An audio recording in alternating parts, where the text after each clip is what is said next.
கடந்து போவோம். நமக்கு அடுத்த வாரத்துலேருந்து வேன் வந்துடலான்னு நினைக்கிறேன். எனவே நம்ம அதற்காக கொஞ்சம் பிளான் பண்ணிட்டு செய்வோம். இப்பொழுது ஒரு வசனத்தை நாம் எடுத்து வாசிப்போம். Price the Lord. நீதிமொழிகள் புஸ்தகத்தில் ஸ்தோத்திரம், நீதிமொழிகள் 30ஆம் அதிகாரத்திலே,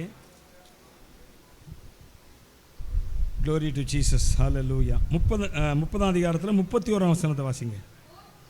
29லேருந்து வாசிங்க. 29லேருந்து 31. வினோதமாய் அடி வைத்து நடக்கிறவைகள் 3 உண்டு, வினோத நடை உள்ளவைகள் 4 உண்டு. அவையாவன மிருகங்களில் சௌரியமானதும் ஒன்றுக்கும் பின்னடையாததுமாகிய சிங்கமும் போர்க்குதிரையும் வெள்ளாட்டு கடாவும். இது எல்லாமே பின்னாடி போகக்கூடிய இல்லை. நீங்கள் கடா வந்து ஆட்டு இனம்தான். கடா கிட்ட போய் நின்னாலும் என்ன செய்யும் தெரியுமா? அது அடிக்க போனீங்கன்னா என்ன செய்யும்? சாதாரண ஆடுனா போயிடும். பைபிளில் எதையுமே அர்த்தம் இல்லாமல் எதையுமே போடுறதில்லை. சாதாரண ஆடுனா என்ன செய்கிறோம்? போயிடும். இது ஆட்டு கடா அப்படின்னா என்ன செய்யும் தெரியுமா? எதிர்த்து நிற்கும். எல்லாமே அப்படிப்பட்ட காரியங்களும் இந்த இடத்துல போட்டிருக்கு. அதாவது நான் 3 உண்டு 4 உண்டு அப்படின்னா என்ன அர்த்தம்னா, அதில் இது கூடுனது அப்படின்னு அர்த்தம். 4 உண்டு என்று சொல்லும்போது சொன்ன இதுவரை இதை பார்க்கல இது என்னது விசேஷமானது அப்படிங்கிறதுக்காக 4 உண்டு என்று சொல்லி அது ஒரு இஸ்ரேலிய வழக்கம். அது இந்த 3 உண்டு 4 உண்டு என்று சொல்லுவது. எனவே இதில் நம்ம பார்க்குறோம், குறிப்பாக நிறையா போட்டிருக்கு. மிருகங்களில் சௌரியமானது ஒன்றுக்கும் பின்னே. சௌரியமானதுன்னா என்னது? சௌரியமானதுன்னா என்னது? அழகா வீரமானது. சௌரியம்னு என்னது? வீரமானது. மிருகங்களில் சௌரியமானது வீரமானது, ஒன்றுக்கும் பின்னடையாது, பின்னாடி போகாது சிங்கம். அது மாத்திரமல்ல, போர்க்குதிரையும் அது போருக்கு பழக்கப்படுத்தியிருப்பாங்க. எனவே அது என்ன நடந்தாலும் என்ன செய்யும்? முன்னாடி தான் போய்கிட்டே இருக்கும் போர்க்குதிரை. அடுத்து வெள்ளாட்டு கடா. நான் ஏற்கனவே சொல்லிட்டேன், வெள்ளாட்டு கடா என்ன செய்யும்? அது எதிர்த்து நிற்கிற தன்மையுடையது என்று சொல்லி. அதே போல் ஒருவரும் எதிர்க்கக்கூடாத ராஜா. இன்றைக்கு நாம் என்ன பார்க்க போகிறோம்னு கேட்டிங்கன்னா, ஒருவரும் எதிர்க்க முடியாத ராஜா. அல்லேலூயா. நம்முடைய ஆண்டவராகிய கர்த்தர், ஆண்டவராகிய இயேசு கிறிஸ்து, அவர் ஒருவரும் எதிர்க்க முடியாத தேவன். அல்லேலூயா. கை வைத்து சொல்லுமே. சிலுவையில் அவர் உயிரை கொடுத்த கூட அவராக கொடுத்தாரு. அல்லேலூயா. இது நடக்கக்கூடாது அப்படின்னா பேதுரு என்ன சொன்னாரு? இது உமக்கு ஆண்டவர் இயேசு வந்து தன்னுடைய சிலுவை பாடுகளை குறித்து சொல்றாரு. சொல்லி இந்த மாதிரி மனுஷகுமாரன் பாடுபட்டு இறக்க வேண்டும் அப்படின்லாம் சொல்லும்போது சொல்றாரு, பேதுரு சொல்றாரு, இது உமக்கு சம்பவிக்க கூடாது அப்படிங்கிறாரு. ஆனால் அவர் சொல்றாரு, சாத்தானே பின்னாக போ, நீ தேவனுக்கு ஏற்றவைகளை சிந்தியாமல் மனுஷருக்கு ஏற்றவைகளை சிந்திக்கிறாய் அப்படின்னாரு. அப்படின்னா என்ன அர்த்தம்னா, இயேசு வந்து அந்த சிலுவை பாடுகளை, சிலுவை மரணத்தை எதிர்நோக்கி இருந்தார். ஹல்லேலூயா. அமெரிக்க எபிரேயரில் நாம் வாசிச்சிருக்கோம், 12ஆம் அதிகாரத்தில் நாம் பார்க்கிறோம். அதில் சொல்லப்பட்டிருக்கிறது என்னன்னா, 12ஆம் அதிகாரத்தை வாசிங்க. 1லேருந்து எபிரேயர் 12 1லேருந்து. சூழ்ந்து கொண்டிருக்க பாரமான யாவற்றையும் பாவத்தையும் தள்ளிவிட்டு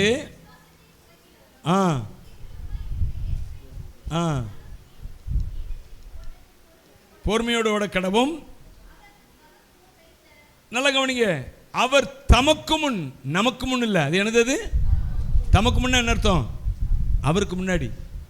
அவர் தமக்கு முன் வைத்திருந்த சந்தோஷத்தின் பொருட்டு அவமானத்தை எண்ணாமல் சிலுவையை சகித்து, ஹல்லேலூயா, அவர் தேவனுடைய சிங்காசனத்தின் வலது பார்சத்தில் இருந்தவர். இயேசு கிறிஸ்து எங்கே இருந்தவர்? தேவனுடைய சிங்காசனத்தின். எதற்காக வந்தாரு? இந்த பூமியில் நமக்காக அடிக்கப்படும்படியாக வந்தார். ஹல்லேலூயா. பைபிளில் எபிரேயர், அதே எபிரேயரில் 10ஆம் அதிகாரம் நினைக்கிறேன், அதில் நீங்கள் வாசித்து பார்த்தீங்கன்னா அது சொல்கிறாரு, தேவனே உமது சித்தத்தின்படி செய்ய இதோ வருகிறேன், நீர் எனக்கு ஒரு சரீரத்தை ஆயத்தப்படுத்தினீர், உம்முடைய சித்தப்படி செய்ய சரீரம் எதற்கு ஆயத்தப்படுத்தப்பட்டது தெரியுமா? இந்த இயேசு கிறிஸ்துக்கு கொடுக்கப்பட்ட அந்த சரீரத்தில் தான், அல்லது இயேசு கிறிஸ்துவின் சரீரத்தில் தான் நம்முடைய பாடுகளுக்கான நம்முடைய பாவங்களுக்கான தண்டனை சுமத்தப்பட்டது. அல்லேலூயா. எத்தனை பேருக்கு புரிஞ்சது? இயேசு கிறிஸ்து ஒரு சரீரம் இருந்துச்சு பார்த்தீங்களா, இயேசுவின் சரீரம். அந்த சரீரத்தில், அதனால தான் அந்த சரீரத்தை கண்டமணிக்கு அடிச்சாங்க. உழுது போடுகிற நிலத்தை போல அவருடைய சரீரம் ஆயிட்டான். அல்லேலூயா. என்னது? உழுகிற பார்த்துருங்க, நிலம் பார்த்துருங்க. உழுகிற நிலம் எப்படி இருக்கும்? உழுத நிலம் எப்படி இருக்குங்க? எப்படி இருக்கும்? கோடு கோடா இருக்கும். என்ன போயிட்டு வந்து என்ன செய்வாங்க? அந்த நிலத்தை பண்படுத்துறாங்க. அதுக்காக அந்த நிலத்தையே குத்தி கொதறி, இப்போ நம்ம டவுன் பகுதியில் நிறைய தெருக்கள்ல இருக்குல்ல, அது மாதிரி அப்படிதானே இருக்குது. டவுனில் ஏகப்பட்ட தெருக்கள்ல. இப்போ டவுன் மட்டும் இல்லை, தமிழ்நாடு முழுக்க அதுதான் நடந்துக்கிட்டே இருக்கு. வேலை என்ன செய்யிட்டு நடந்துக்கிட்டே இருக்கு. குத்தி கொதறி போட்டுக்கிட்டே இருக்காங்க. ஒரு தடவை பிடபிள்யூலேருந்து வரான், அடுத்து கார்பரேஷன்லேருந்து வராங்க, அடுத்து டெலிஃபோன் டிபார்ட்மெண்ட்லேருந்து வராங்க, கொதறி போட்டுக்கிட்டே இருக்காங்க. இயேசு கிறிஸ்துவின் சரீரம் அந்த நாளிலே அப்படிதான் மாறிச்சு. குத்தி கொதறி போட்ட ஒரு சரீரமாய் மாறிச்சு. எதுக்கான்னு கேட்டிங்கன்னா, அவர் இதை எதிர்பார்த்து வந்தார். அதுக்கு தான் நான் சொல்லிட்டு இருக்கிறேன். அல்லேலூயா. அவர் என்ன செய்தார்? அவர் எதிர்பார்த்து வந்தார். இயேசு கிறிஸ்து அவர் ராஜாவா இருந்தாரு. ஆனாலும் மனுஷனுக்காக, மனுஷ ஜென்மங்களுக்காக, மனுஷ ஜாதிக்காக அவர் அப்படியே தன்னை தாழ்த்தினார். அதனால தான் அவர் மனுஷகுமாரன். தாழ்த்தி இந்த பூமிக்கு மனுஷனா பிறந்தார். அதனால தான் மனுஷகுமாரன். அல்லேலூயா. அவர் அங்கே இருக்கும்போது தேவகுமாரன். திரும்ப மறுபடி அவர் மரித்து உயிர் தெழுந்த பிறகு எப்படி மாறுறாரு? தேவகுமாரன் மாறுகிறாரு. பைபிளில் சொல்ல, அவரே என்றைக்கும் ஸ்தோத்தரிக்கப்பட்ட தேவகுமாரனாக இயேசு அப்படின்னு சொல்ல. என்றைக்கு ஸ்தோத்தரிக்கப்பட்ட அப்படின்னா வார்த்தை என்னன்னு கேட்டிங்கன்னா, என்றென்றைக்கும் ஆராதிக்க தகுதி படைத்தவர் அப்படின்னு அர்த்தம். என்றென்றைக்கும் ஸ்தோத்தரிக்கப்பட்ட தேவகுமாரன் இயேசு என்ற என்ன அர்த்தம்? என்றென்றைக்கும் ஆராதிப்பதற்கு தகுதி படைத்தவர் என்ற அர்த்தம். எனவே பிரியமானவர்களே, இயேசு கிறிஸ்து அவர் ராஜா, ஆனால் தன்னைத்தானே ஒப்பு கொடுக்கும்படியாக இந்த பூமிக்கு வந்தார். அல்லேலூயா. ஒருவராலும் எதிர்க்கக்கூடாது, தன்னைத்தானே ஒப்பு கொடுத்தார். அதுக்கு தான் இந்த இதை எடுத்தேன். அவரை யாரும் அடிக்க முடியாது, அவர் யாரும் கொல்ல முடியாது. அவர் தன்னைத்தானே ஒப்பு கொடுத்தால் ஒழிய. அல்லேலூயா. என்னது? அவரை என்ன செய்ய முடியாது? யாரும் கொல்ல முடியாது, அவரை யாரும் பிடிக்க முடியாது. ஒரு தடவை அவரை கல்லெறியலான்னு சொல்லி கல் எடுப்பாங்க, அவர் என்ன செய்வார்? மறைஞ்சு போயிடுவார். அப்போ யூதாஸ் காட்டி கொடுத்ததுக்கே அப்படி தான் சொல்கிறாங்க ஒரு சிலர். என்னென்னா, நம்ம காட்டி கொடுப்போம், அந்த 30 வெள்ளிக்காசை வாங்கிக்கிடுவோம், அவரை பிடிக்க போவாங்க இவங்கெல்லாம், ஏசு என்ன செய்வார்? மறைஞ்சிருவார். அப்படிங்கிற எண்ணத்தோடு தான் யூதாஸ் காட்டி கொடுத்தான் அப்படின்னு கூட சொல்கிறாங்க ஒரு சிலர். அப்போது அதெல்லாம் நமக்கு தேவையில்லை. அது எப்படி நடந்துச்சோ, இயேசு கிறிஸ்து தம்மை தாமே ஒப்பு கொடுத்தார். அல்லேலூயா. மற்றபடி அவர் ஒருவராலும் எதிர்க்க முடியாத ராஜாவாகவே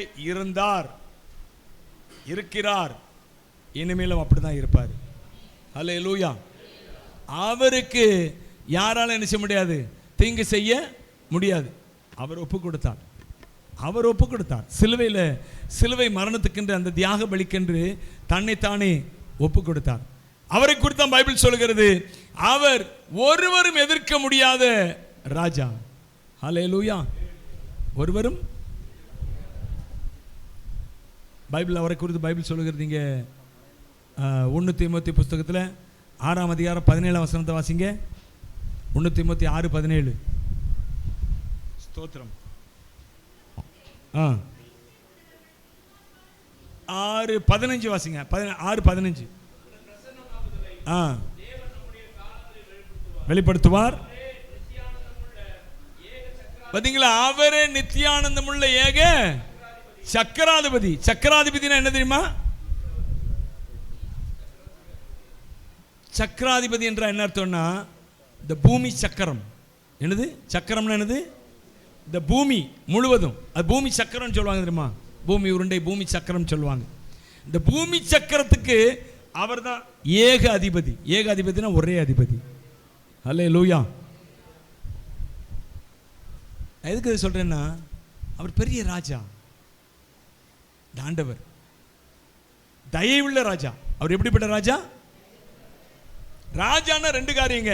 என்னன்னா, ஒன்று ஜனங்கள் மேல தயவு இருக்கணும், இன்னொன்று ஜனங்களை பாதுகாக்கணும் உணர்வு இருக்கணும். ஹல்லேலூயா. அதுதான் உண்மையான ராஜா. இன்றைக்கு நிறைய ராஜாக்கள் இருக்கிறாங்க, அவங்கவுங்க தனித்தனி பர்பஸ்க்காக ராஜாவாகிறாங்க, பிரதமர் ஆகிறாங்க, சிஎம் ஆகிறாங்க, எல்லாம் ஆகிறாங்க, அவங்களுக்கென்று தனித்தனி பர்பஸ் இருக்குது. ஆனால் பைபிள் சொல்லுகிற ராஜா அல்லது உண்மையான ராஜாவுடைய தகுதி என்னன்னு கேட்டிங்கன்னா, அந்த ராஜா ஜனங்களுக்கு தயை செய்கிறவராக இருக்கணும். ஆமென். அப்படி தானே? நீங்கள் கவர்மெண்ட்டில் பாருங்கள், இன்றைக்கி கார்ப்பரேஷன் பஸ் ஓடுது, டிரான்ஸ்போர்ட் ஓடுது அப்படின்னா, ட்ரெயின் ஓடுது அப்படின்னா, ஆக்சுவலாக சொல்கிறேன் என்னன்னு கேட்டிங்கன்னா, இந்த ட்ரெயின், இந்த பஸ், இதிலெல்லாம் லாபம் பார்க்கணுங்கிற நோக்கத்தில் செய்யக்கூடாதான். இதெல்லாம் என்ன நோக்கத்தில் செய்யணும்? ஜனங்களுக்கு சர்வீஸ் பண்ணணும். அப்படி தான் சொல்கிறாங்க அரசியல் நோக்கர்கள். உண்மையான ஜனங்கள் மீது பரிதபிப்பு உள்ளவங்க, அக்கறை உள்ளவங்க என்ன சொல்கிறாங்கன்னு கேட்டிங்கன்னா, இந்த டிரான்ஸ்போர்ட்ஸ் இருக்கலாம், ரயில்வே, பஸ் டிரான்ஸ்போர்ட்டு, இப்படி எல்லாமே ஜனங்களுக்கு சர்வீஸ் பண்ணுறதா தான் இருக்கணும். அதில் லாபம் வரலாம், நஷ்டம் வரலாம், அதை குறித்துலாம் என்ன செய்யக்கூடாது, கவலைப்படக்கூடாது. அதனால தான் பாருங்கள், ஜனங்கள் போக முடியாத இடத்துக்கு கூட டிரான்ஸ்போர்ட்லேருந்து பஸ் விடுறாங்க.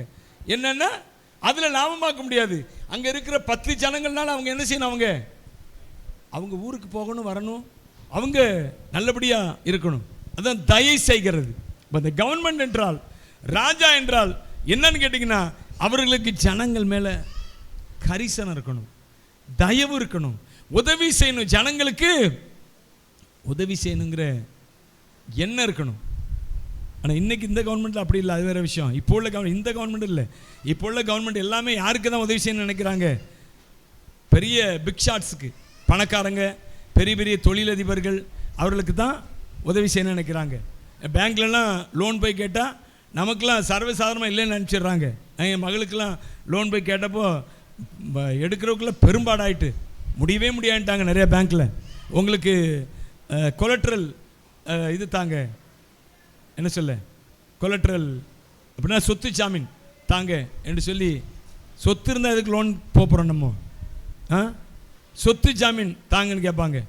ஆனால் அதே இது பெரிய பெரிய தொழிலதிபர்களுக்கு என்ன செய்கிறாங்க, இத்தனை 1000 கோடி அவர்களுக்கு விடப்பட்டது. என்னது, அவங்க எடுத்த கடன் இத்தனை 1000 கோடி பேங்க்லேருந்து வெட்டிட்டாங்க. வேண்டாம், இனிமேல் கட்ட வேண்டாம் அவர்கள். ஏன்னா அவங்க ஒரு லாஸ் கணக்கு காமிப்பாங்க, இனிமேல் கட்ட வேண்டாம். இப்படி எத்தனை லட்சக்கணக்கான கோடி தொழிலதிபர்களுக்கு கடன் கொடுத்து அவங்க கட்ட முடியாமல், ஆனால் இன்னும் அவங்க லட்சக்கணக்கான கோடிகளை நிர்வகிக்கிற அந்த தொழிலை செஞ்சுட்டு தான் இருக்கிறாங்க. அவர்களுக்கெல்லாம் ஆயிரக்கணக்கான கோடிகள் விட்டாச்சு. எதுக்கு சொல்கிறேன்னா, ஒரு ராஜா அல்லது ஒரு கவர்மெண்ட் என்றால் எப்படி இருக்கணும் அப்படின்னா, தயை செய்கிறதா இருக்கணும். ஜனங்களுக்கு எப்படி இருக்கணும்? நம்ம ஆண்டவராக இயேசு கிறிஸ்து அவர் தான் உண்மையாக தயை செய்கிறவங்க. அவர் தான் நித்தியானந்தம் உள்ள ஏக சக்கராதிபதி. அவர் ஒருவரே இந்த பூமி அனைத்துக்கும் ராஜா. ஹல்லேலூயா. அவர் ஒருவர் தான் பூமி. அவரை நம்பினவங்க, அவரை அண்டிக் கொள்ளுகிற யாவரும் பாக்கியவான்களாம். பைபிள் சொல்லுகிறது, 2ஆம் சங்கீதத்தில் சொல்லப்பட்டிருக்கிறது. கொஞ்ச காலத்திலே கோபம் பற்றியறியும், அவரை குமாரனை அண்டிக் கொள்ளுகிற யாவரும் பாக்கியவான்கள் அப்படின்னு. அப்புறம் அவர் அண்டிக் கொண்டாச்சுன்னா அவருடைய தயவு தலைமுறை தலைமுறையாக இருக்கும். தலைமுறையாய் தாங்கி நிற்கும் தயவு, நம்மை தலை நிமிர்ந்து வாழ செய்யும் தயவு, பாரபட்சம் பார்க்காத தயவு, எளியவனை உயர்த்தி வைக்கும் தயவு, தலைமுறைகள் தாங்கி நிற்கும் தயவு.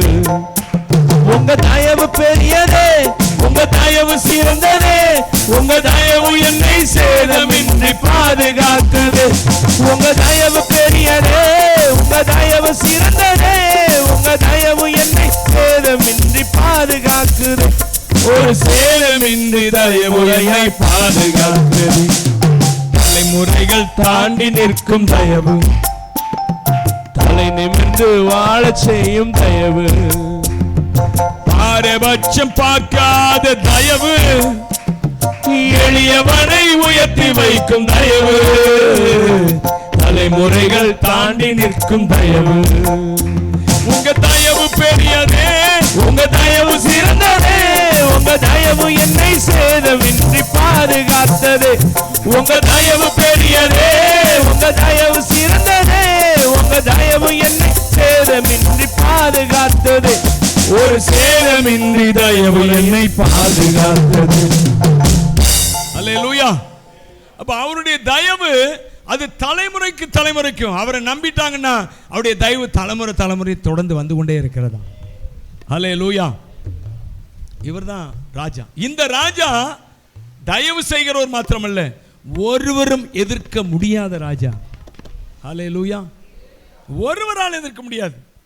பைபிளில் சொல்லப்பட்டிருக்கிற எல்லாம், அதாவது கோலியாத்தை தாவீது என்ன செய்ய, எல்லாரும் கோலியாத்தை ஜெயிக்க முடியல, அவ்வளோ பெரிய வீரனாக இருந்தான். ஆனால் தாவீது ஒருத்தன் போய் கோலியாத்தை என்ன செய்தான், அவன் முறியடித்தான். அல்லேலூயா. அதை போல ஒருவராலும் எதிர்க்க முடியாத பிசாசு இயேசு கிறிஸ்து மனிதனாய் பிறந்து தன்னுடைய மரணத்தினாலே அவனை ஜெயித்தார். அல்லேலூயா. நீங்கள் எபிரேயர் நிருபத்தில் 2ஆம் அதிகாரம் 17ஆம் வசனத்தில் வாசிங்க. எபிரேயர் 2:17.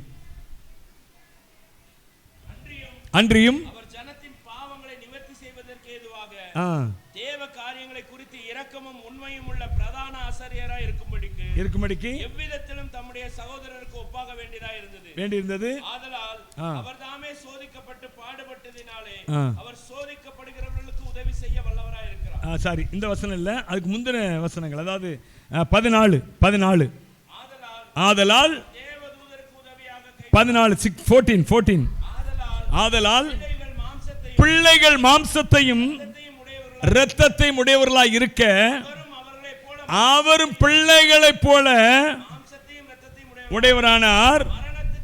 மரணத்துக்கு அதிகாரியாகிய பிசாசானவனை தமது மரணத்தினாலே அழிக்கும்படிக்கு. அல்லேலூயா. நான் சொன்னேன்ல, ஒருவராலும் எதிர்க்க முடியாத ராஜா. பிசாச ஒருவராலும் எதிர்க்க முடியல. அவர் பெரிய ராஜாவை போல தான் இருந்தான். ஆனால் இந்த ராஜா அவனை பார்க்கலும் பெரியவர். அல்லேலூயா. இவர் தான் வானத்தை பூமியையும் உண்டாக்கின சிருஷ்டிகர்த்தர். அல்லேலூயா. அவர் மரணத்துக்கு அதிகாரியாகிய பிசாசானவனை தமது மரணத்தினாலே அழித்தார். அல்லேலூயா. அவன் மரணத்தை உடையவன், இயேசு கிறிஸ்து ஜீவனை உடைய ராஜா. மரணம் ஜெயிக்குமா ஜீவன் ஜெயிக்குமான்னு கேட்டீங்கன்னா ஜீவன் தான் ஜெயிக்கும். அல்லேலூயா. மரணம் ஜெயிக்க முடியாது. கொஞ்ச காலம் வேணா மரணம் என்ன செய்யலாம், ஜெயிக்கலாம். ஆனால் உங்களுக்குள்ளே அப்படிதான் மரணத்துக்கு எதுவான அநேக காரியங்கள், பயங்கள் இருக்குது, பாவம் இருக்குது. இது எல்லாமே உங்களை மரணமடைய வைத்தது போல வைத்திருக்கும். நல்லா ஞாபகம், ஒரு மனுஷன் பாவம் செய்கிறான் என்றால் அவனால் நிம்மதியாக வாழ முடியும்னு நினைக்கிறீங்களா? வாழ முடியாது கண்டிப்பாக. அப்போ என்ன அர்த்தம்? நான் நிம்மதி இழந்துட்டான் அப்படின்னா அவன் மனசுக்குள்ளே அல்லது உள்ளத்தில் அவன் செத்த நிலைமையில் இருக்கிறான். அதனால தான் பவுல் சொல்லும்போது சொல்லுகிறார், எபேசியர் நிருபத்தில் 2ஆம் அதிகாரத்தில் 1ஆம் வசனத்தை வாசி பார்த்தீங்க, அதில் சொல்கிறார் பாருங்க, அக்கிரமங்களினாலும் பாவங்களினாலும் மரித்தவர்களாக இருந்த உங்களை உயிர்ப்பித்தார். அல்லேலூயா. எப்போ ஒரு மனுஷனுக்குள்ள பாவம் இருக்குதோ அவன் மரித்த நிலைமையில தான் இருப்பான். மரணத்துக்கு அதிகாரி அவனுக்குள்ள ஆளுகை செய்து கொண்டிருப்பான். எனவே நம்ம ஒருபோதும் இந்த பாவத்துக்கு இடம் கொடுக்க கூடாது. எனது பாவத்துக்கு அது மாத்திரமல்ல, பயம் இருக்கு பார்த்துங்க, வாழ்க்கை குறித்த பயம். இது எல்லாமே மரணத்தினால் உண்டாகிறது. மரணத்தின் கிரியைகள் உங்களுக்குள்ள இருக்கிறபடினால தான் வாழ்க்கையில் பயம். எதை எடுத்தாலும் பயம், போனா பயம், வந்தா பயம். எனக்குள்ள ஒரு பெரிய தேவன் இருக்கிறார் என்ற நம்பிக்கை இல்லாத அந்த கிறிஸ்தவ வாழ்க்கை என்ன வாழ்க்கை? என் குடும்பத்தில் ஒரு பெரிய தேவன் இருக்கிறார் என்று நம்ப முடியாத ஒரு கிறிஸ்தவ வாழ்க்கை அது கிறிஸ்தவ வாழ்க்கையா? கிடையாதுங்க. இவர் மிகப்பெரிய ராஜா. ஹல்லேலூயா. நீங்கள் வாட்சி பார்த்தீங்கன்னா ஏசாயா தீர்க்கதரிசி புஸ்தகத்தில் ஒரு வசனம் சொல்லுகிறது பாருங்க. Praise the lord. ஹல்லேலூயா. ஸ்தோத்திரம். நன்றியோடு உம்மை துதிக்கிறோம், ஸ்தோத்தரிக்கிறோம். ஏசாயா 32:2 வாசிங்க.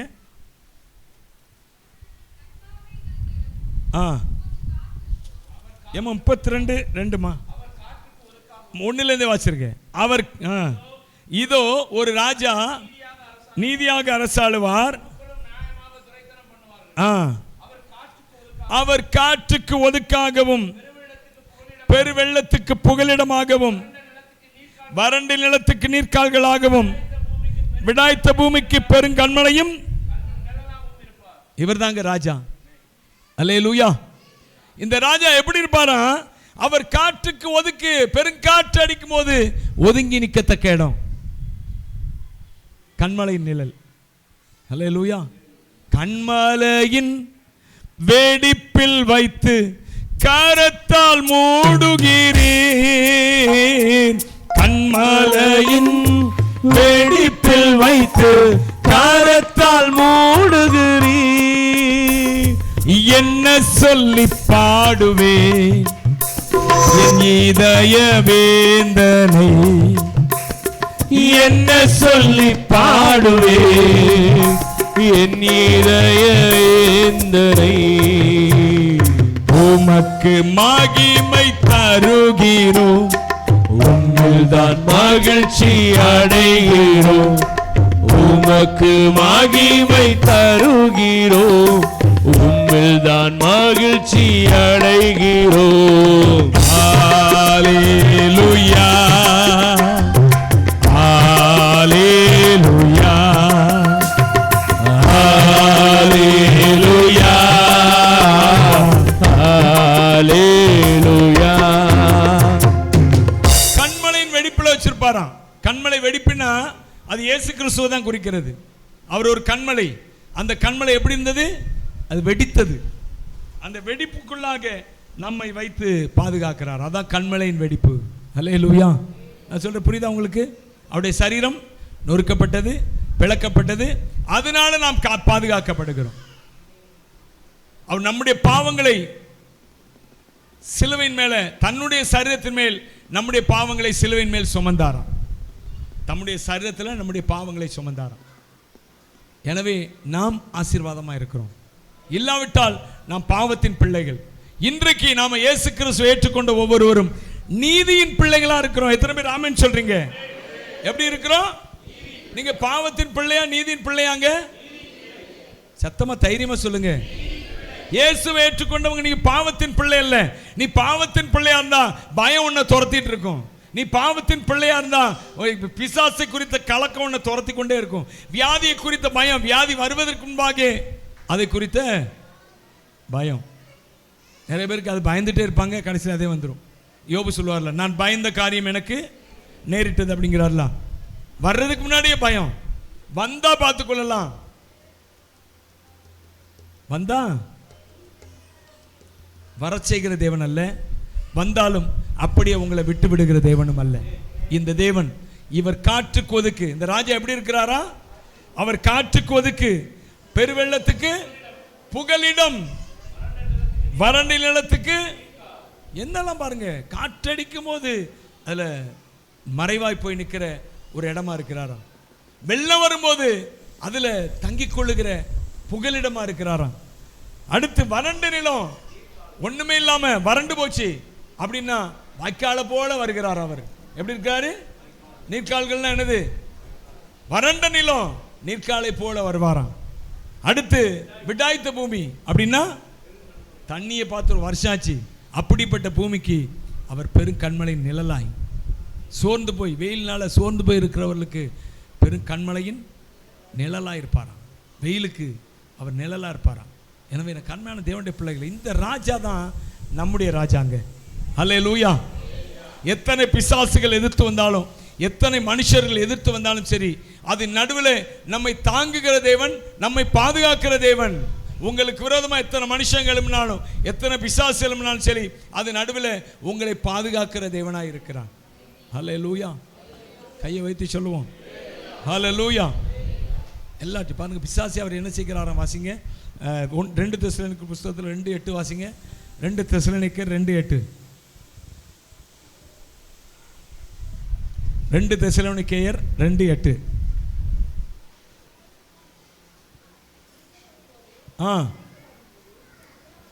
சத்தமா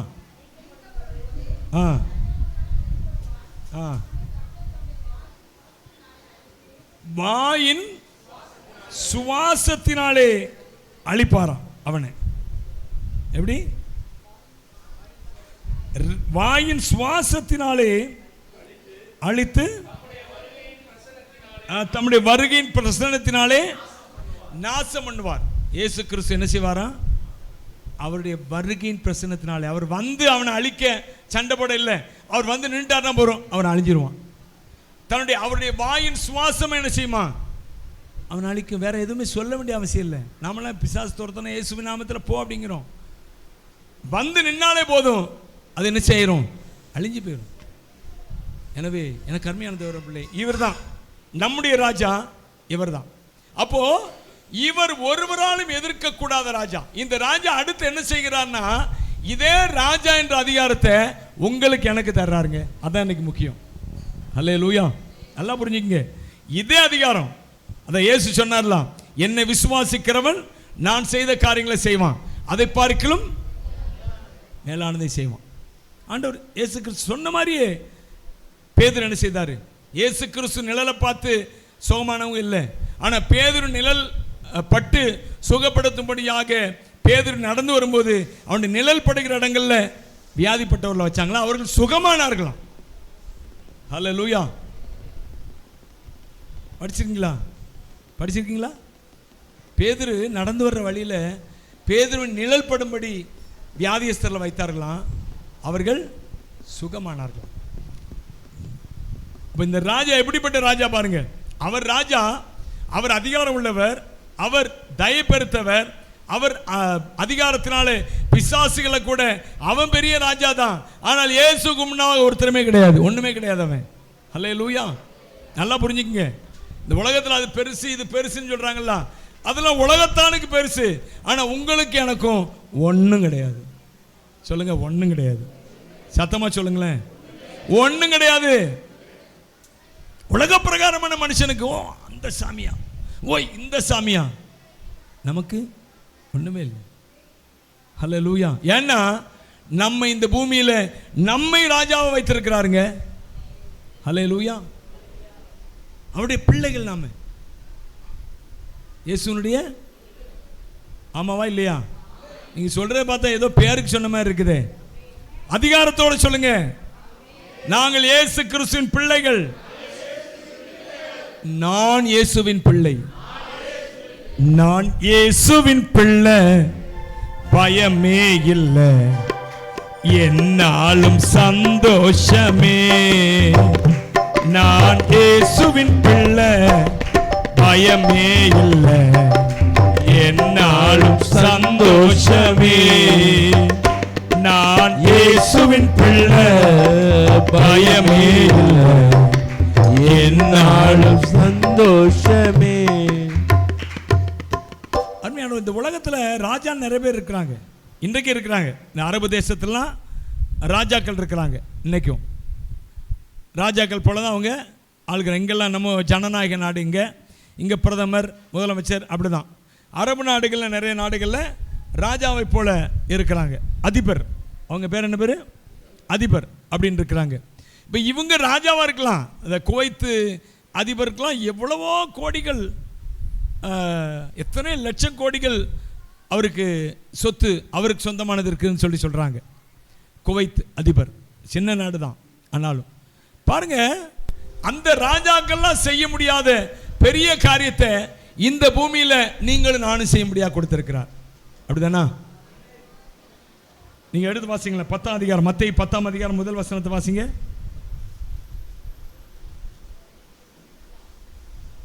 மத்தேயு 10:1. அப்பொழுது தம்முடைய 12 சீஷர்களையும் வரவழைத்து அசுத்த ஆவிகளை துரத்தவும் சகல வியாதிகளையும் அதிகாரம் கொடுத்தார். எதுக்கு தெரியுமா? இந்த இடத்துல போய் நீ அரசாளு அப்படின்னு அல்ல, அது சாதாரண ஈஸியானது. நம்ம இப்போ கடந்த நாட்களில் முதலமைச்சர் அவர் அவருக்கு ஃப்ரெண்டு 2-3 பேருக்கு என்ன செய்தார்? முக்கியமான பொறுப்புகளை கொடுத்தார். நம்முடைய சீஃப் மினிஸ்டர் முதலமைச்சர் விஜய் அவர்கள். இது கொடுத்துடலாங்க. இந்த அதிகாரத்தை என்ன செய்யலாம் கொடுத்த. அதுக்கெலாம் நிறைய எதிர்ப்பு வந்துச்சு. ஒரு இதை திரும்ப வாபஸ் வாங்கினார். இன்னும் ஒருத்தர் கொடுத்த அதிகாரத்தில் அவர் அப்படியே இருக்கிறார். ஒரு பேர் கூட ஞாபகம் என்னது, என்னமோ பண்டிட்டா என்னமோ வருமே, ஞாபகம் யாருக்காவது கொடுத்தாரு. அவர் தமிழ்நாடு சார்பாக டெல்லி பிரதிநிதியா என்னமோ ஒரு தெரியல, அவனுக்கு யாருக்குமே தெரியல. சினிமா தயாரிப்பாளர், அவருக்கு இந்த படத்தை கடைசி படத்தை எடுத்து கொடுத்த தயாரிப்பாளர், அவருக்கு ஒரு பொறுப்பு கொடுத்து டெல்லி தமிழ்நாட்டின் டெல்லியில் இருக்க தமிழ்நாட்டு பிரதிநிதியாக அவர் கொடுத்து அதிகாரம் கொடுத்து உட்கார வச்சிருக்கிறார். இந்த அதிகாரம்லாம் அவர் எனக்கு ஃப்ரெண்ட் ஆகிட்டார்னா போதும், முதலமைச்சர் எனக்கு ஃப்ரெண்ட் ஆகிட்டார்னா வாங்கிடலான்னா. ஆனால் இந்த அதிகாரத்தை அவரால் தர முடியாது. என்னது, பிசாசுகளை துரத்த, வியாதிகளை சுகமாக்க அவருக்கெல்லாம் யார் நினைச்சாலும் அதிகாரம் கொடுக்க முடியாது. இந்த அதிகாரம் எங்கேருந்து மட்டும்தான் வரணும், இயேசுவினிடத்திலிருந்து மட்டும்தான். ஹல்லேலூயா. பிசாசுக்கு எதிரே நீங்கள் உங்களையும் என்னையும் அதிகாரம் உள்ளவர்களாய் மாற்றி இருக்கிறார். கையை தட்டி ஆண்டவரை ஸ்தோத்திரம் பண்ணுங்க. அதை நீங்க ஞாபகம் வச்சுக்கோங்க. நீங்க எரேமியாவை பார்த்து ஆண்டவர் சொல்லுவார் ஒரு தீர்க்கதரிசன வார்த்தை, இந்த ஜனங்களுக்கு எதிராக உன்னை வெண்கல அலங்கமாக்கினேன், அவர்கள் உன்னோடு போராடுவார்கள் ஆனால் உன்னை மேற்கொள்ள மாட்டார்கள் அப்படிம்பாரு. ஹல்லேலூயா. என்னது, இந்த ஜனத்துக்கு எதிரே உன்னை வெண்கல அலங்கம். வெண்கல அலங்கம்னா அவளை லேசில் என்ன செய்ய முடியாது, அதை உடைக்க முடியாது. வெண்கலம். அவர் சொல்றாரு எரேமியா பார்த்து, நான் இந்த ஜனத்துக்கு எதிராக உன்னை வெண்கலம் அலங்கமாக்கினேன், இவர்கள் உன்னோடு கூட போராடுவார்கள் ஆனால் உன்னை மேற்கொள்ள மாட்டார்கள். அதே போலதாங்க இன்னைக்கு கர்த்தர் நம்மை பிசாசுக்கு எதிரே நம்ம எப்படி வச்சிருக்கிறாரு, வெண்கல அலங்கமாய் வைத்திருக்கிறார். எப்படி வச்சிருக்கிறாரு, வெண்கல அலங்கமாய் வச்சிருக்கிறாரு. அவர்கள் போராடுவார்கள் ஆனால் நம்மை ஜெயிக்க முடியாது. சொல்லுங்க, போராடுவார்கள் ஆனாலும் என்ன செய்ய முடியாது, ஜெயிக்க முடியாது. அது மாதிரி பிசாசு போராடுவான் நிறைய பேரோடு, அதுலலாம் சந்தேகம் இல்லைங்க. ஏன்னா அதனால தான் இயேசு சொன்னார், உலகத்தின் முடிவு வந்து உங்களுடன் சகல நாட்கள் நான் உங்களுடன் கூட இருக்கு. இதோ உலகத்தில் உங்களுக்கு போராட்டம் உண்டு, ஆனாலும் திடன் கொள்ளுங்கள், உலகத்தினால் ஜெயித்தேன். மனுஷரோடு போராட்டம், பிசாசோடு போராட்டம் எல்லாம் உண்டு, ஆனால் ஜெயம் என்னமோ நமக்கு தாங்க. அல்லேலூயா. நம்முடைய கர்த்தராகிய இயேசு கிறிஸ்துவினாலே நமக்கு ஜெயம் கொடுக்கிற தேவன் அவர். இயேசு கிறிஸ்துவை ஏற்றுக்கொண்டபடினாலே, இயேசுவானவர் தேவனுடைய குமார் என்று விசுவாசிக்கிறவனை அன்றி இந்த உலகத்தை ஜெயிக்கிறவன் யார் அப்படிங்கிறார்.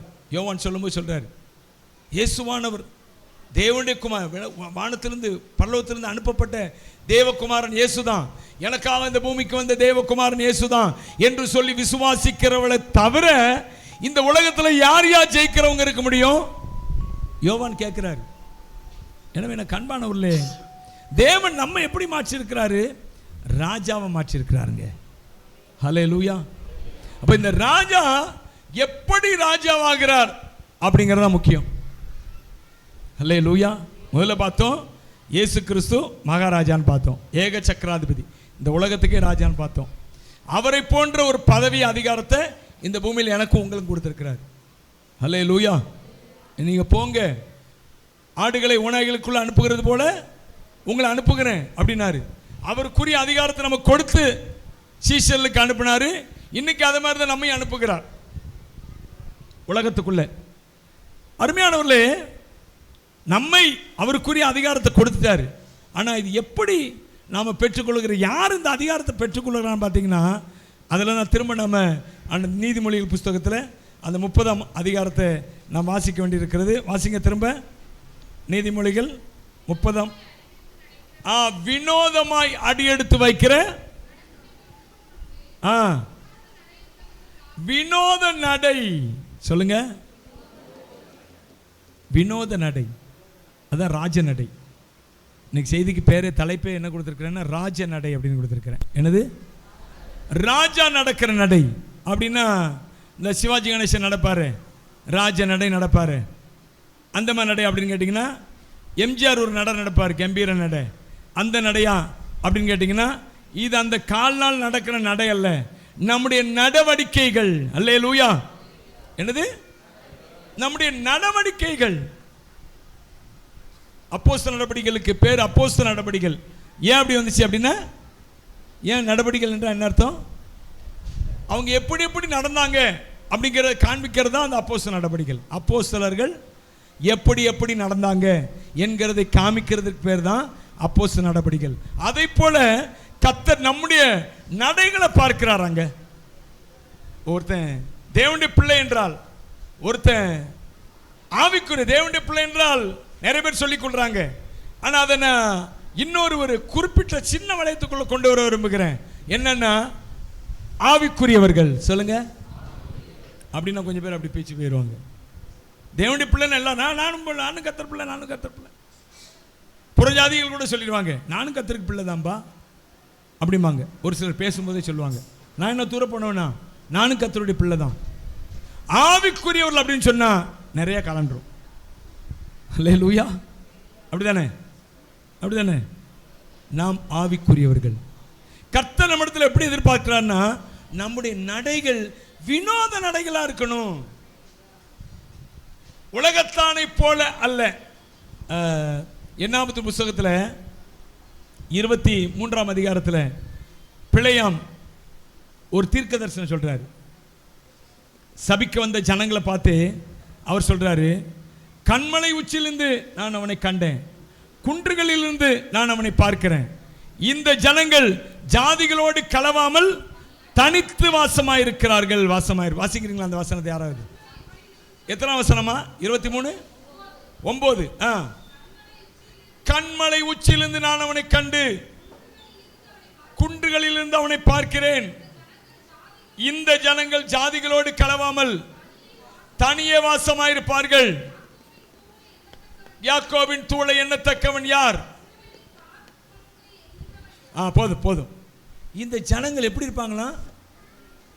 அப்போ உன் நட தனியா இருக்கணும், உன் பார்வை தனியா இருக்கணும், உன் பேச்சு தனியா இருக்கணும். தேவனுடைய பிள்ளைன்னு சொன்னா போதாது, ஆவிக்குரியன் என்ற நிலைமைக்கு வா. ஹல்லேலூயா. பைபிள்ல சங்கீதம் 45 அவர் சொல்றாரு, ராஜகுமாரத்தியே நீ உன் தகப்பன் விட்டை தாய் விட்டை என்ன செய்ய, தகப்பன் விட்டை மறந்து விடு, அப்பொழுது ராஜா உன் அழகில் எப்படி இருப்பாரு? நமக்கு சுயன் ஒன்று உண்டு, மாம்சம் ஒன்று உண்டு, அதையெல்லாம் மறந்துட்டு தேவன் காட்டுகிற வழியில போகணுமா, அவன் தான் ஆவிக்குரியவன். ஹல்லேலூயா. இன்னொரு இடத்துல உன்னத பாட்டின் புஸ்தகத்தில் ஒரு வசனத்தை வாசிங்க. உன்னத பாட்டு 7:5. உன்னத பாட்டு 7:5.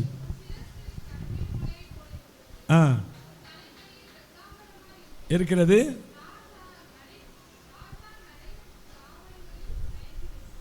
ராஜா நடைக்காவணங்களில் மயங்கி நிற்கிறாராம். என்னது ராஜா? இது சாலமோன் சூலமித்தியால் என்கிற அவருடைய காதலியை பார்த்து பாடுவது போல உள்ள பாடல்.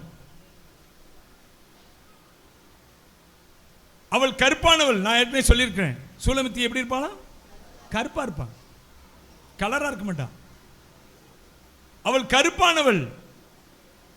ஆனால் ராஜா அவளுடைய நடைக்காவணங்கள் என்ன? அவளுடைய நடையில, புரியுதா? அவளுடைய செய்கைகள்ல ராஜா எப்படி நிற்கிறாராம்? மயங்கி நிற்கிறார். ஹல்லேலூயா. இந்த இயேசு ராஜா அப்படிதாங்க. நம்முடைய நடை, நம்முடைய பேச்சு, நம்முடைய விசுவாச நடை, நம்முடைய விசுவாச பேச்சு, அல்ல தேவனுக்காக எதையும் செய்கிற அந்த தைரியம். ஹல்லேலூயா. தேவனுக்காக எதையும் விட்டு கொடுக்கலாம், தேவனுக்காக எதையும் செய்யலாம், ஜீவனே கொடுக்கலாம். ஹல்லேலூயா. ஜீவனை கொடுக்க தயங்காதவர்கள். இப்படிப்பட்ட நடைக்காவணங்கள்ல, இப்படிப்பட்ட தம்முடைய ஜனங்களுடைய, அதாவது ஆவிக்குரியவருடைய இந்த நடைக்காவணங்கள்ல கர்த்தர் மயங்கி நிற்க, அவங்க தான் ஆவிக்குரியவர்கள். ஹல்லேலூயா. என்னது? ஆவிக்குரியவங்க பார்க்கிற பார்வை வேற மாதிரி இருக்கணும், உலகத்தான் பார்க்கிற மாதிரி பார்க்க கூடாது. ஆவிக்குரிய பேசுற பேச்சு வேற மாதிரி இருக்கணும், டிவைன். என்னது? தெய்வீக பேச்சு, தெய்வீக பார்வை, தெய்வீக சிந்தனை, தெய்வீக விசுவாசம். ஹல்லேலூயா. இதுதான் ஆவிக்குரியவன். நீங்க எடுத்து வாசிங்க கொரிந்தியர் புஸ்தகத்தில் 1 கொரிந்தியர் புஸ்தகத்தில் பிரைஸ் தி லார்ட் 2:15 வாசிங்க.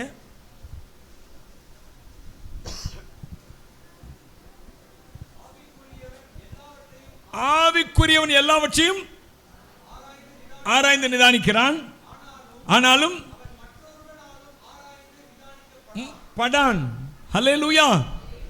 ஆவிக்குரியவன் எல்லாவற்றையும் ஆராய்ந்து நிதானிக்கிறான், எல்லாவற்றையும் பார்ப்பான், பகுத்து பார்ப்பான். இது எப்படி வசனம் என்ன சொல்லுது? ஆவியானவர் என்ன சொல்றாரு? நிதானிப்பான்.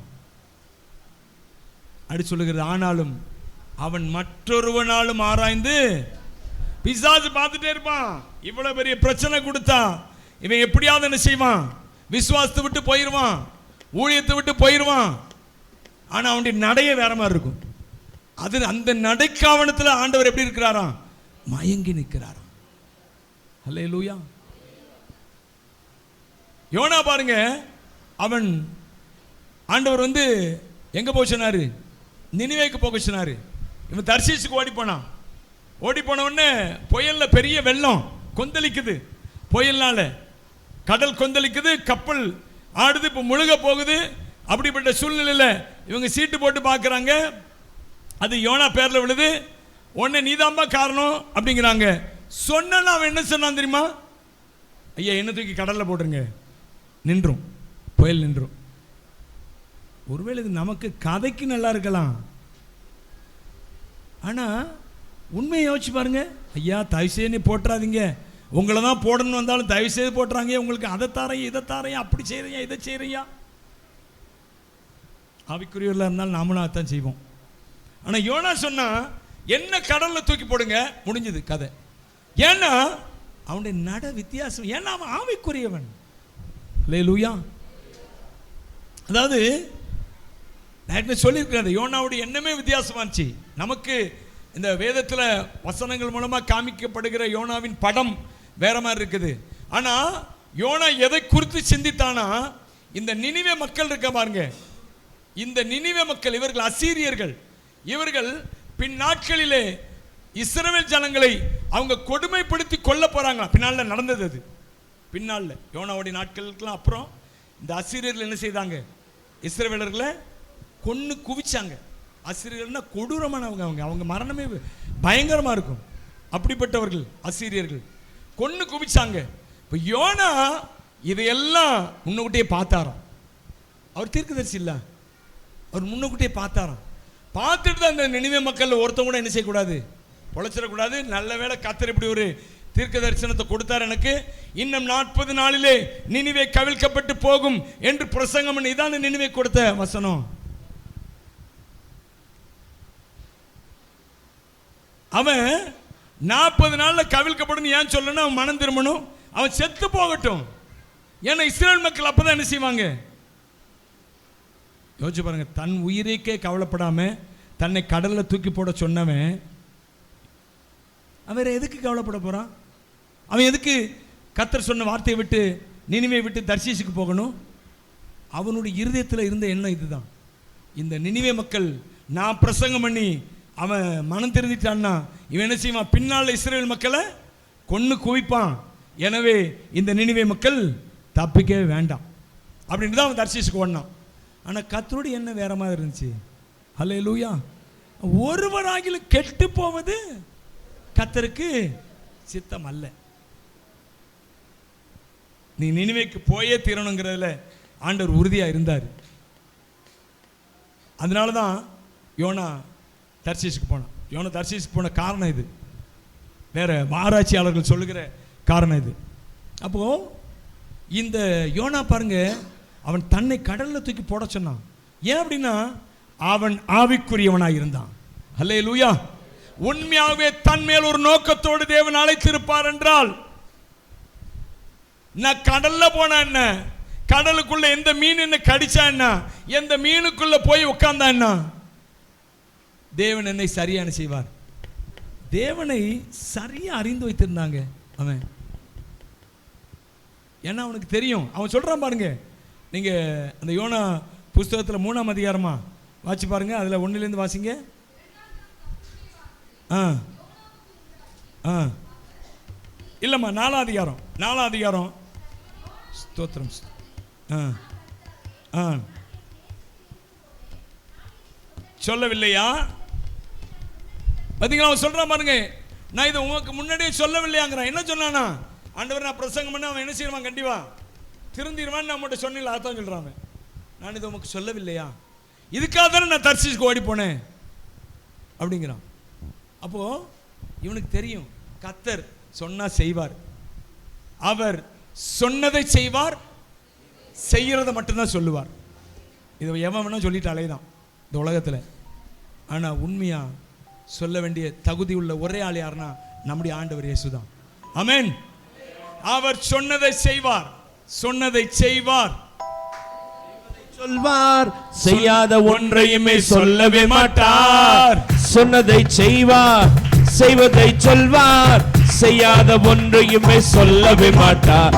அவர் வாக்கு பண்ணினார், விசிட் பண்ணுவார், சொன்னபடி செய்து முடிப்பார். அவர் வாக்கு பண்ணுவார், விசிட் பண்ணுவார், சொன்னபடி செய்து முடிப்பார்.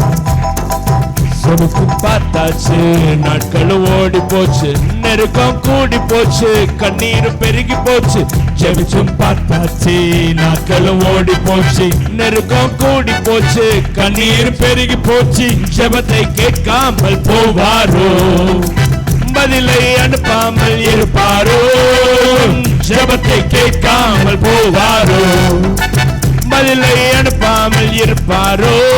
அவர் வாக்கு பண்ணினால் விசிட் பண்ணுவார், சொன்னபடி செய்து முடிப்பார். எல்லாரும் சொல்லுங்களேன், அவர் வாக்கு பண்ணினால் விசிட் பண்ணுவார், சொன்னபடி செய்து முடிப்பார். சொன்னதை செய்வார், செய்வதை சொல்வார், செய்யாத ஒன்றையுமே சொல்லவே மாட்டார். சொன்னதை செய்வார், செய்வதை சொல்வார், செய்யாத ஒன்றையுமே சொல்லவே மாட்டார். அல்லேலூயா. இயேசு செய்ய போறதாங்க சொல்லுவார். அது யோனாவுக்கு நல்லா தெரியும். அல்லேலூயா. அதனால தான் சொன்னான், கடல்ல தூக்கி போடுங்க. என்ன நடக்கு பார்ப்போம். கடல்ல தூக்கி போட்டான். கர்த்தர் அவன் நினைத்த மாதிரியே அவனுக்கு மீனின் வயிற்றுக்குள்ள ஒரு ஏசி அறையை உண்டு பண்ணி வைத்திருந்தார். அல்லேலூயா. ஏசி அறை நான் சும்மா சொல்றேன். மீன் வயிற்றுக்குள்ளாக அவன் தங்கும்படியான ஒரு இடத்தை உருவாக்கி வைத்திருந்தார் கர்த்தர். பைபிள் சொல்லுதில்ல, கர்த்தர் மீனுக்கு கட்டளையிட்டார். அதே 4ஆம் அதிகாரத்தில் நினைக்கிறேன், இல்லை 3ஆம் அதிகாரத்தில் வருது. கர்த்தர் மீனுக்கு கட்டளையிட்டார். என் அன்பான தேவனுடைய பிள்ளைகளே, சூழ்நிலையில் கட்டளை எடுக்கிறவர், மிருகங்களுக்கு கட்டளை எடுக்கிறவர், எல்லாவற்றுக்கும் கட்டளை எடுக்கிறவர் தான் நம்முடைய தேவன். மறந்து போகாதீங்க, அவர் கையில் தான் நீங்களும் நானும் இருக்கிறோம். எனவே பிரியமானவர்களே, இந்த விசுவாச தேவைங்க நமக்கு. அல்லேலூயா.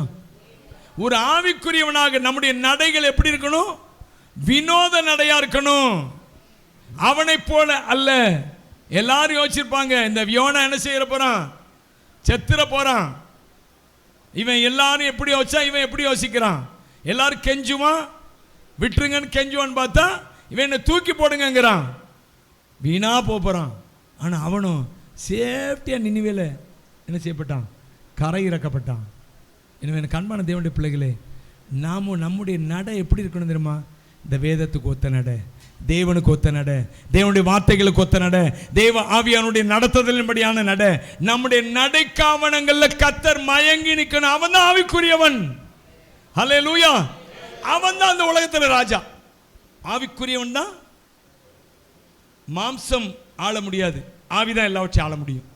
ஆமென் சொல்லுங்க. அல்லேலூயா. அவன் தான் உலகத்தின் ராஜா. அவன் தான் உலகத்தில் எல்லாவற்றையும் ஆள தெரிந்தவன். அவன் தான் பிசாசு ஆள முடியும். அவன் தான் சூழ்நிலை ஆள முடியும். ஏன்னா உன் நட வித்தியாசமா இருக்கணும். நீ ஆவிக்குரியவன்னா உன் நட வித்தியாசமா இருக்கணும். அப்பதான் நீ ஆளுகிறவனா இருப்ப. அவன் மற்றொருவனாலும் ஆராய்ந்து நிதானிக்கப்பட மாட்டான். அப்படி இருக்கீங்களா நீங்க? உனக்கு நீ கிறிஸ்தவ வாழ்க்கையை விட்டு ஓடணும்னு உனக்கு ஏதாவது தொந்தரவு கொடுப்பான், உன்கிட்ட உள்ளதை பிடுங்குவான். உன்னை வம்பிழுப்பான். ஆனா உன் நடையில யார் மயங்கணும்? ராஜா மயங்கணும். நீ எதிர்த்து நிற்கிறவனை அடிச்சு அவனை மயங்க அடிச்சிடக்கூடாது. புரியுதா? உன்னுடைய நடையில யார் மயங்கி நிற்கணும்? கர்த்தர் மயங்க. ராஜா நடைக்காவணங்கள்ல மயங்கி நிற்க. அவளுடைய நடையை பார்த்து அவர் மயங்கிட்டு, அவர் எப்படி தான் நடந்தாலும் தெரியல, சூலமித்தியால் அதை பார்த்து அவர் என்ன செய்தாராம். அதே போல உங்களுடைய நடை, இந்த நடையை சொல்லலைன்னா நம்முடைய நடவடிக்கை, ஹல்லேலூயா, நம்முடைய நடவடிக்கை ஒவ்வொன்றும் தேவனை மகிமைப்படுத்துகிற விதமாக இருக்க வேண்டும். ஹல்லேலூயா. நாம் இன்னைக்கு ஒரு வசனத்தை வாச்சேன் காலையில், ஞாபகம் இருக்கா? காலை அதிகாலை ஜெபத்தில் யாருக்கு ஞாபகம் இருக்குது?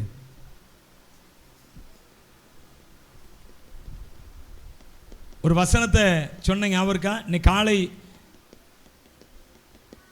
அதிகாலை ஜெபத்தில் ஒரு வசனம் நாம் பிரசங்கம் பண்ணுறதுக்கு, அந்த 5 நிமிஷம் பிரசங்கத்துக்கு ஒரு வசனத்தை சொன்னேன், ஞாபகம் இருக்கா?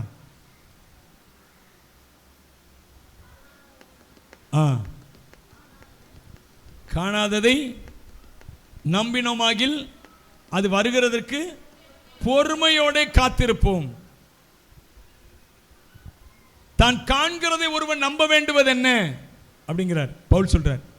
பார்த்துட்டு இருக்கிறத நம்புறவன் இந்த உலக மனுஷன், அவனுடைய நட அப்படித்தான் இருக்கும். காண்கிறத பின்னாடியே போயிட்டு இருப்பான். ஆனால் நாமோ காணாதது பின்னாடி போகிற. காண்கின்ற உலகம் தேடவில்லை, காணாத பரலோகம் நாடுகிறோம். காண்கிற உலகம் தேடவில்லை, காணாத பரலோகம் நாடுகிறோம். சோர்ந்து போகாதே, நாங்கள் சோர்ந்து போக மாட்டோம். சோர்ந்து போக மாட்டோம், நாங்கள் சோர்ந்து போக மாட்டோம். அது சீக்கிரத்தில் நீங்கிவிடும் இந்த லேசான உபத்திரவம், அதி சீக்கிரத்தில் நீங்கிவிடும் இந்த லேசான உபத்திரவம். நம்ம எல்லாரும் அப்படியே எழுந்து நிற்கலாமா? முழந்தால் படியிடலாமா? நம்ம எல்லாரும் அப்படியே முழந்தால் படிட்டு கர்த்தர் ஒப்பு கொடுப்போம். நீங்களும் நானும் ராஜா தாங்க. ஆமா, அவனை விசுவாசிக்கிறதுக்கு, அவரை விசுவாசிக்கிறவனுக்கு அதிகாரத்தை கொடுத்திருக்கிறார். நம்முடைய நட வினோத நடையா இருக்கணும், உலக பிரகாரமான நடையை போல அல்ல, தேவனை பிரியப்படுத்துகிற நடை. ஆமா, தேவன் மயங்கி நிற்கணும். நம்முடைய இவ்வளவு விசுவாசமா, எனக்கா இவ்வளவு விட்டு கொடுத்துட்டானா, எனக்கா எது போனாலும் பரவாயில்லன்னு சொல்லி விட்டுட்டாளா? நான் இயேசுவின் பின்னே போக துணிந்தேன். நான் பின்னாடி பார்க்க மாட்டேன். எனக்கு பின்னாடி எது உடைஞ்சு விழட்டும், எது இடிஞ்சு விழட்டும், இயேசுவை பார்த்து கொண்டே விசுவாசத்தை துவக்கிறவரும் முடிக்கிறவருமாகிய இயேசு கிறிஸ்துவை நோக்கி எனக்கு நியமிக்கப்பட்டிருக்கிற ஓட்டத்திலே நான் பொறுமையோடு ஓடுவேன். இயேசுவே, உம்முடைய கரத்தில் என்னை அர்ப்பணிக்கிறேன். சொல்லலாமா? எனக்கென்று ஒரு ஓட்டம் இருக்குது, எனக்கென்று ஒரு தடம் இருக்குது, ஒரு ஒரு ஒரு ஒரு எனக்கென்று ஒரு தடம் இருக்குது. அதுல தான் நான் ஓடுவேன். அதுல எத்தனை நஷ்டம் வரட்டும், எத்தனை லாபம் வரட்டும், இயேசுதான் எனக்கு எல்லா லாபம். அவருக்காக எனக்கு லாபமா இருந்தவைகள் எவைகளின் நஷ்டம் என்று விட்டேன், குப்பையாக எண்ணுகிறேன். கிறிஸ்துவையும் அவருடைய உயிர்த்தெழுதலையும் பாடுகளின் ஐக்கியத்தையும் அறிகிறதற்கு நான் அவருடைய பாடுகளுக்கு ஒப்பான பாடுகளுக்கு என்னை ஒப்புக் கொடுக்கிறேன். எத்தனை பாடு வரட்டும், எத்தனை துன்பங்கள் வரட்டும், இயேசுவின் பின்னே போக துணிந்தேன். பின்னோக்க மாட்டேன், பின்னோக்க மாட்டேன். No turning back. சொல்லுமா? பின்னோக்க மாட்டேன். நான் ஆவிக்குரியவன். சொல்லுங்க. என்னுடைய நடையில கர்த்தர் மயங்கி நிற்பார். என்னுடைய நடவடிக்கையில, என்னுடைய பேச்சில, என்னுடைய பார்வையில கர்த்தர் மயங்கி நிற்கும் அளவுக்கு நான் அவருக்கு ஒப்பு கொடுக்கிறேன். நல்ல பிதாவை ஸ்தோத்திரம். இந்த நாள் வார்த்தைக்கு நன்றி. இந்த வார்த்தையின்படியே உடைய பிள்ளைகளை நீங்க ஆசீர்வதிக்கிறதற்காக ஸ்தோத்திரம். தொடர்ந்து ஆவியான கிரியை செய்யுங்க. இயேசு கிறிஸ்துவின் நாமத்தில் பிதாவே, ஆமென்.